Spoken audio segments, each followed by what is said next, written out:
जब से झारखंड हुआ, हम कहाँ खड़ा हैं? क्या है?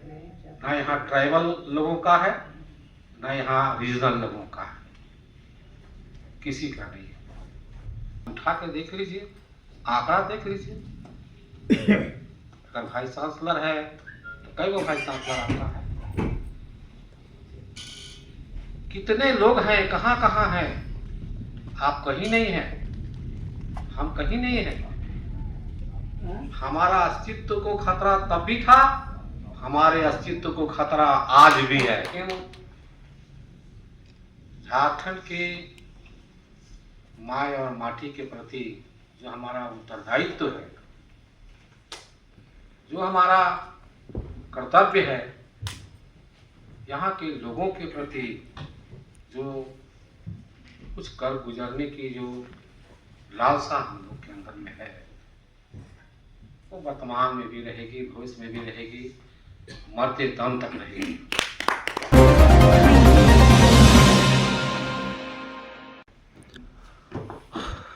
रामदयाल मुंडा, बीपी केसरी, ये लोग बताते थे कि झारखंड का इतिहास क्या है, इसकी भूगोल क्या है, इसका अस्तित्व क्या है, इसकी पहचान क्या है, कैसे हम अपने झारखंड को विकास की गति में आगे बढ़ाएंगे, क्या क्या करना होगा। इसी क्रम में हमारे बहुत सारे साथी आंदोलन में भी जाया करते थे। जनजातीय क्षेत्रीय भाषा विभाग की इस आंदोलन में अहम भूमिका रहती थी। हमको सूर्य सिंह बेसरा ने उन्होंने फोन किया, कहा कि ऐसी बैठक है, उसमें आपको आना है। हम तो आएंगे, चाहे जो भी हो। हम आज वाइस चांसलर हैं, हम कल वाइस चांसलर नहीं रहेंगे, लेकिन झारखंड के माय और माटी के प्रति जो हमारा उत्तरदायित्व है,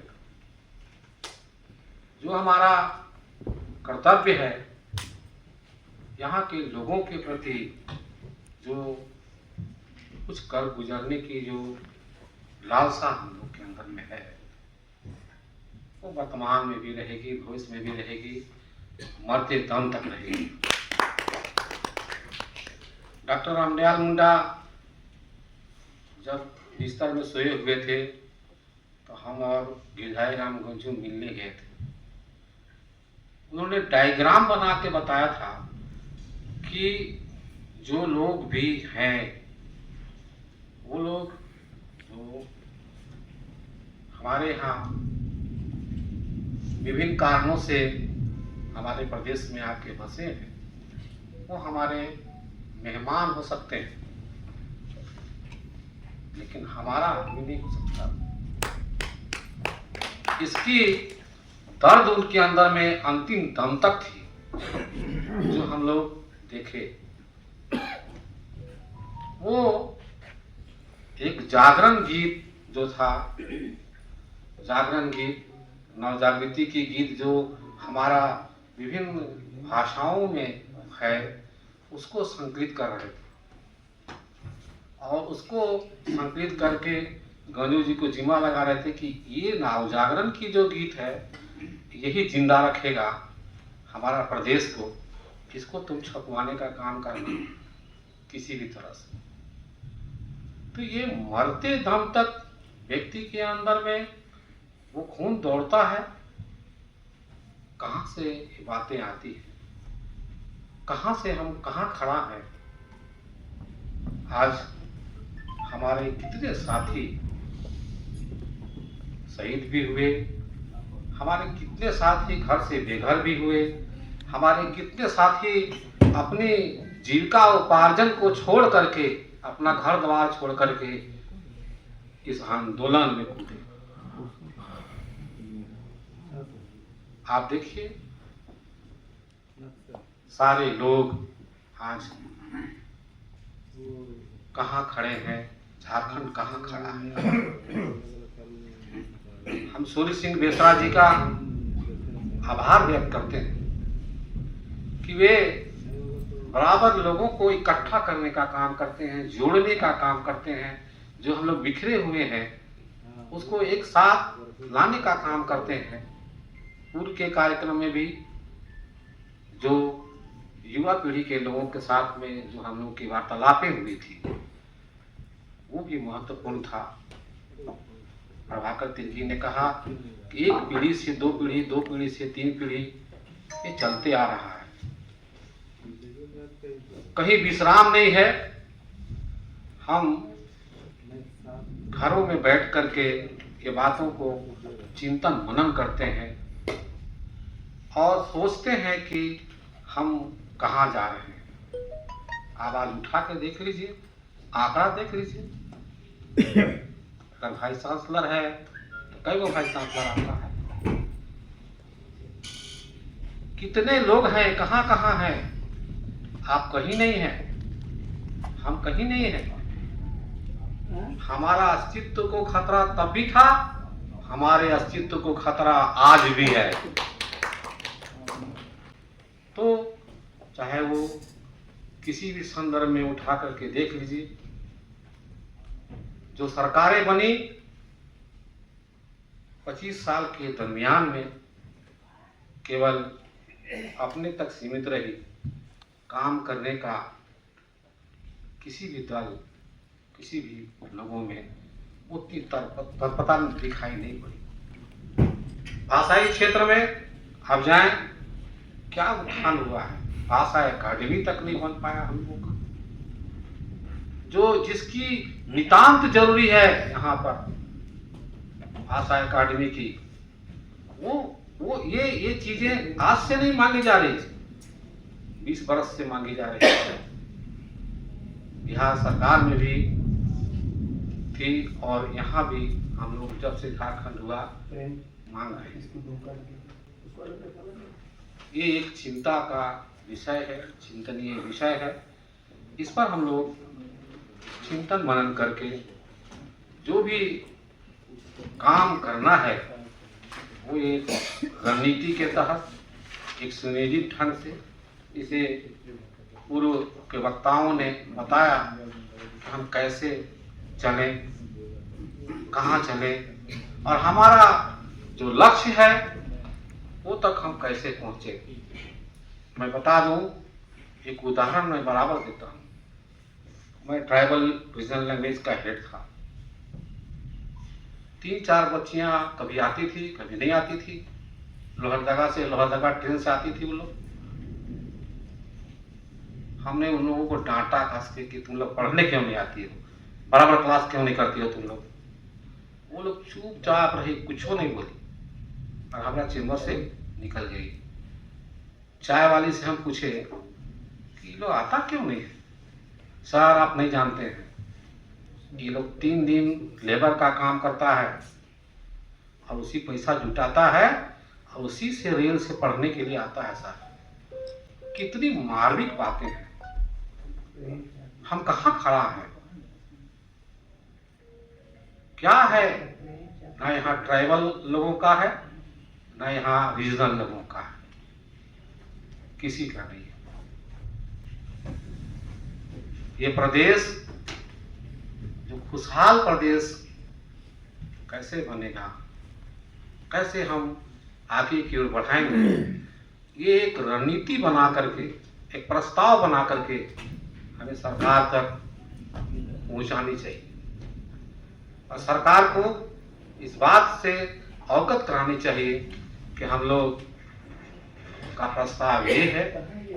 हम ये काम जो प्रायोरिटी पर है वो आपको करना है। निश्चित रूप से सरकार की ओर से भी हमें रिस्पॉन्स मिलेगा और हम धीरे धीरे आगे की ओर बढ़ेंगे। बात बहुत है, बात कभी खत्म नहीं होने वाला है।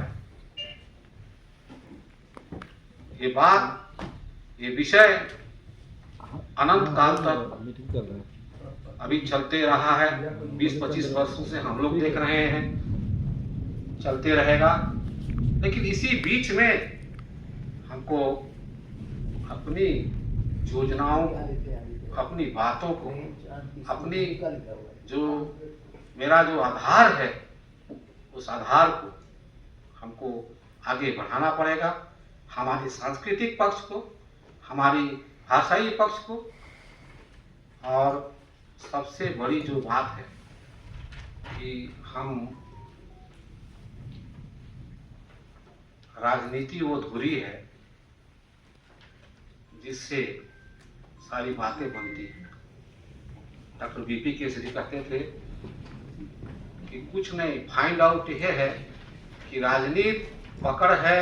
राजनीति में अगर हम लोग का आदमी है और वो कुछ स्थान ग्रहण करता है तभी आप कुछ पा पाइएगा, अन्यथा हमेशा हम लोग इसी तरह से हम लोग का जिंदगी चलेगा।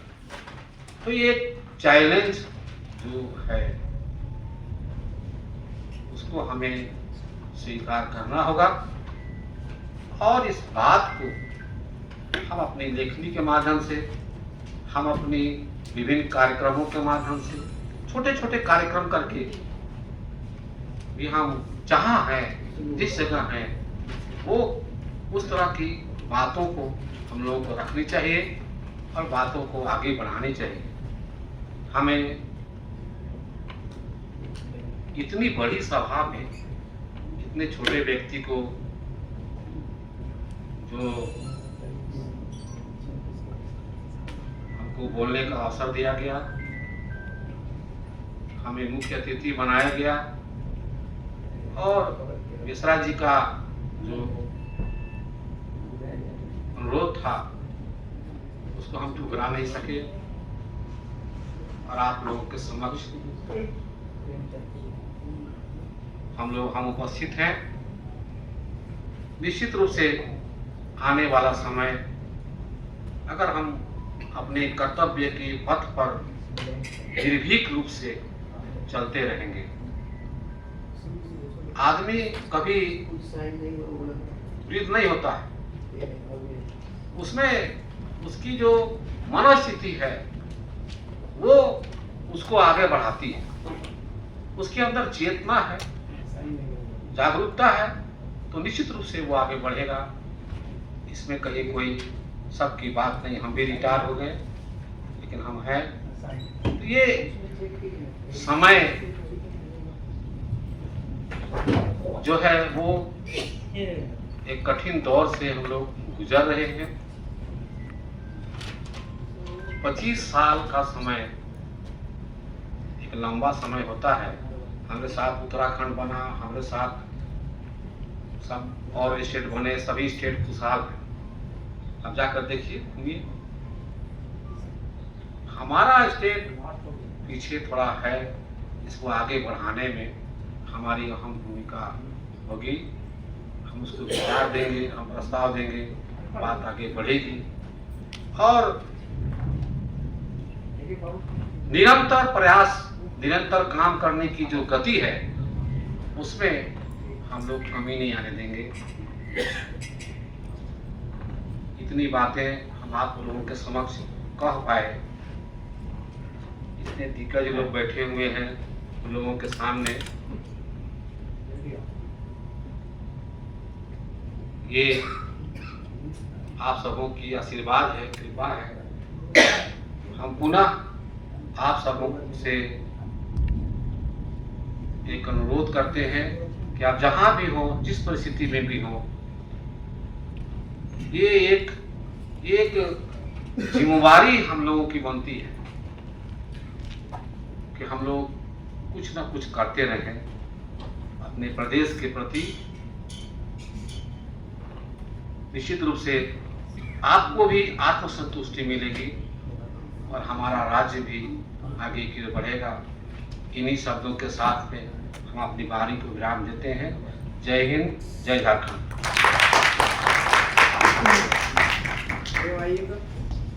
बहुत बहुत धन्यवाद सर को, हमारे मुख्य अतिथि को।